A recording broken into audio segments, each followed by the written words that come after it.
आरोहणम संस्था द्वारा आयोजित ऑनलाइन कहानी प्रतियोगिता।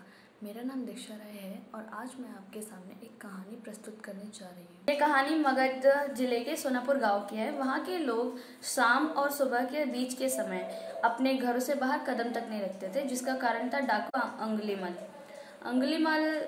डाकू मगध के जंगलों में रहता था और वहाँ से गुजरने वाले प्रत्येक व्यक्ति को वह लूटता, उसके पश्चात मार देता था। गांव के लोगों में भय उत्पन्न करने के लिए अंगुलीमाल जिन्हें लूटता उनकी उंगलियां काट कर अपने गले में माला बनाकर पहन लेता था। गांव के लोग उसके आतंक से बहुत ही परेशान हो चुके थे और उससे छुटकारा पाना चाहते थे। एक रोज़ जब महात्मा बुद्ध सोनापुर गांव में आए तो गांव के लोगों ने अपनी समस्या को उनके सामने रखा। महात्मा बुद्ध ने जैसी उनकी बातें सुनी, वह मगध के जंगलों की तरफ चल दिए। चलते चलते जब वह अंगुलीमाल की गुफा के पास पहुंचे तो वहां पर अंगुलीमाल पहले ही खड़ा था। महात्मा बुद्ध को देखकर उसने उन्हें रोकने के लिए तलवार निकाली, परंतु महात्मा बुद्ध ने उदास किया और आगे चलते गए। इससे अंगुलीमाल और भी ज़्यादा क्रोधित हो उठा और उनके पीछे चलने लग गया, उनका पीछा करने लग गया, परंतु महात्मा बुद्ध के तेज के कारण वह उन्हें पकड़ नहीं पा रहा था। अंततः जब वह थक गया तो उसने उन्हें ठहरने के लिए कहा। इस पर महात्मा बुद्ध रुक गए और मुस्कुराते हुए उसे देखने। इस पर अंगुलीमाल ने कहा कि क्या तुम्हें मुझसे भय नहीं लगता सन्यासी? परंतु महात्मा बुद्ध ने इसका कोई उत्तर नहीं दिया। फिर अंगुलीमाल कहने लग गया कि मैं इस धरती पे सर्वशक्तिशाली हूँ, मुझसे बड़ा और मुझसे शक्तिशाली इस धरती पर कोई भी नहीं है। का उत्तर सुनकर महात्मा बुद्ध ने कहा कि मैं कैसे मान लूं कि तुम सर्वशक्तिशाली हो?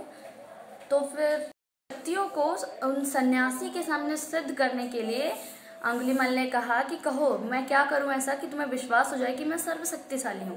इस पर महात्मा बुद्ध ने कहा कि जो सामने वृक्ष है उससे 10 पत्तियां तोड़कर मेरे सामने लेकर आओ। तो अंगुलीमाल ने कहा कि बस इतना आसान कार्य?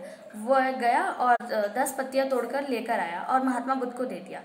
बुद्ध ने कहा कि जिन 10 पत्तियों को तुम तोड़कर लाए हो, इन्हें दोबारा से इसी पेड़ में लगा दो।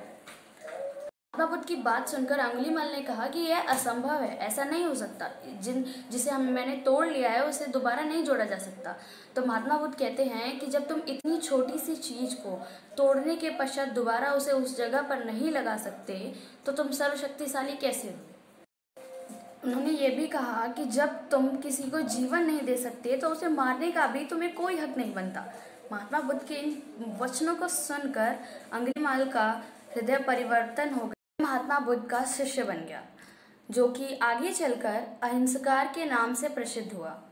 तो इस तरह हमें इस कहानी से 2 शिक्षाएं मिलती हैं। पहली कि यदि हम किसी को जीवित नहीं कर सकते तो उसे मारने का भी हमें कोई हक नहीं है।